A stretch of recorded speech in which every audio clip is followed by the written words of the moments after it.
And I'm back, and this time I'm recording right away, I hope. Alright, so we just did, actually we didn't, there's one more really cool hip exercise, which I'm just going to add right now. It is a kind of, well, TheraBands help, but you don't necessarily need them.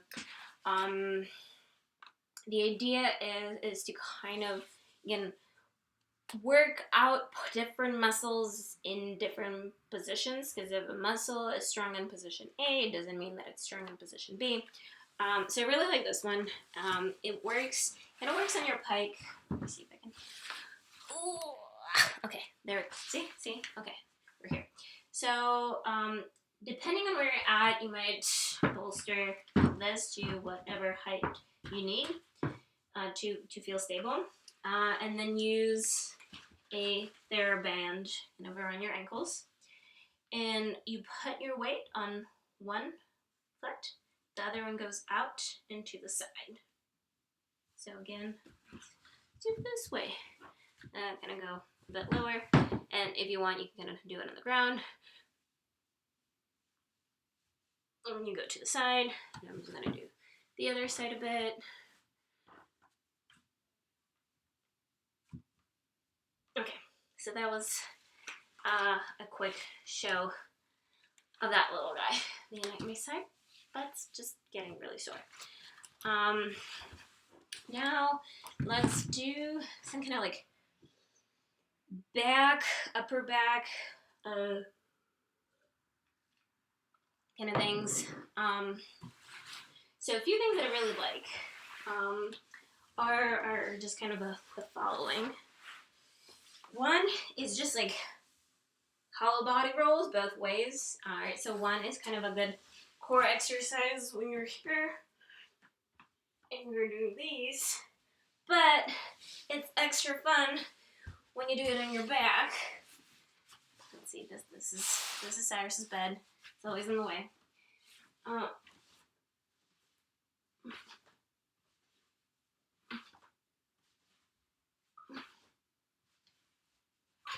So that's kind of good for just going. I mean, I don't know. It's difficult. So I'm taking that that as the sign that it's good. But it really is kind of helping you move through kind of the back bend with a bit of extra help from the motion, and you just get more comfortable rocking back and forth, which I think is also something, because your body's like, yeah, we're kind of like super bend, but we're going. So that's cool. So into that, like having, just doing a lot of lifts, like kind of from the back, and the front. Those are, I think, really great. It's good if you can find something to put your feet under, to anchor your back legs, or depending on kind of your flexibility and strength, you can use, let's see, I could use kind of a pillow to add some thickness kind of under your pubic bone. It's going to help tilt your pelvis just a bit, and that can help you get, instead of kind of working this range, it can help you get all the way up here, and you can hold or you can go up and down. It's really working kind of your lower back and the muscles there. So I do like that one, even though like you can feel quite a bit of cramping, etc. So I do suggest to kind of do that as you're warming up, and kind of moving a bit through some of those cats and cows and cobras. So that's really good for your lower back. I do like working out my upper back as well. And that one's, I don't know, that one's really useful to me, but it can be really difficult to engage. I still think people should try. Yoga blocks can help the engagement. You kind of know you got it when it starts cramping up and it's very painful and you've never experienced it before, and then you want to die. So one of the ways I kind of started engaging it was with yoga blocks like this. I would be here, and I was pressing my chest down. So pressing this down, and I'm feeling a lot of engagement like up here where this very cute bra is at. And you're kind of really trying to push your chest into these yoga blocks. And then it kind of, you feel that engagement. You don't necessarily need the yoga blocks anymore. I can kind of get the pretty similar workout. I'm calling it workout. By keeping my hands a bit in front. A lot of times with cat, you just go here. If you kind of go down, and at the same time you're pushing your chest forward and pushing your shoulders back, and you're feeling engagement or some cracks in your upper back, that's kind of really what you want to feel.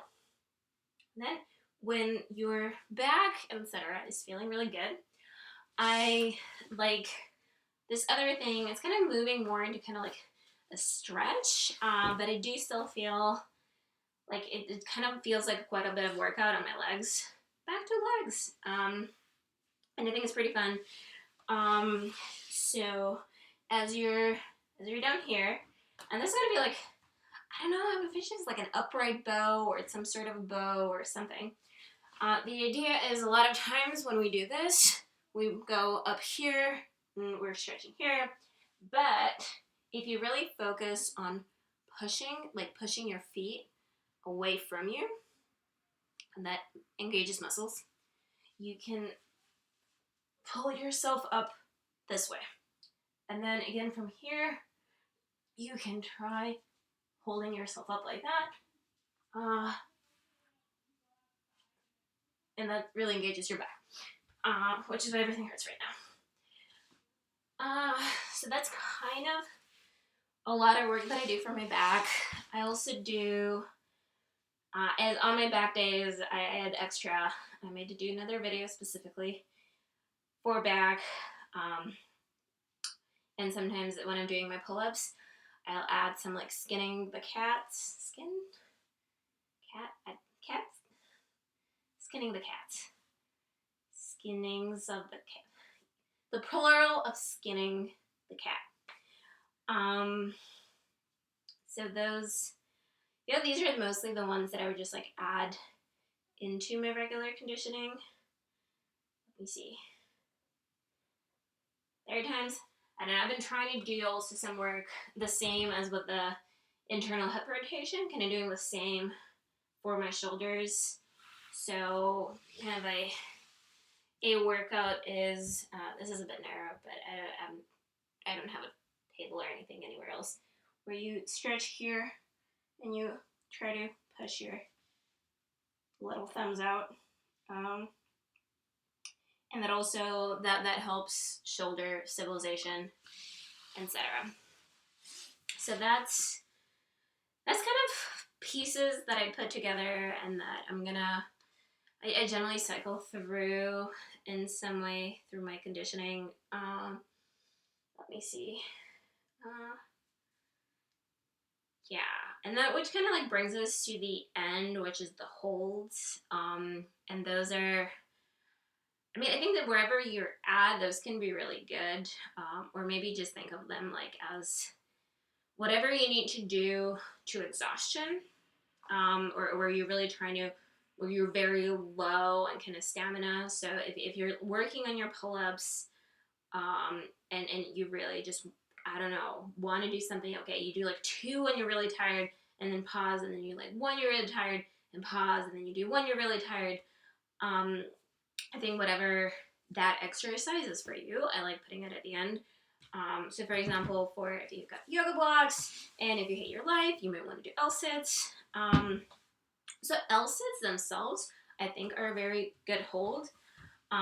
So especially for circus, where we're talking a lot about like getting rid of the micro bend and straightening the knee. And sometimes the best thing that you can do is just, you sit down, you're here, point your toes and straighten your legs. And in a way, like if you have, this is also very important. Different bodies work in different ways, and people have different mobility of their knee.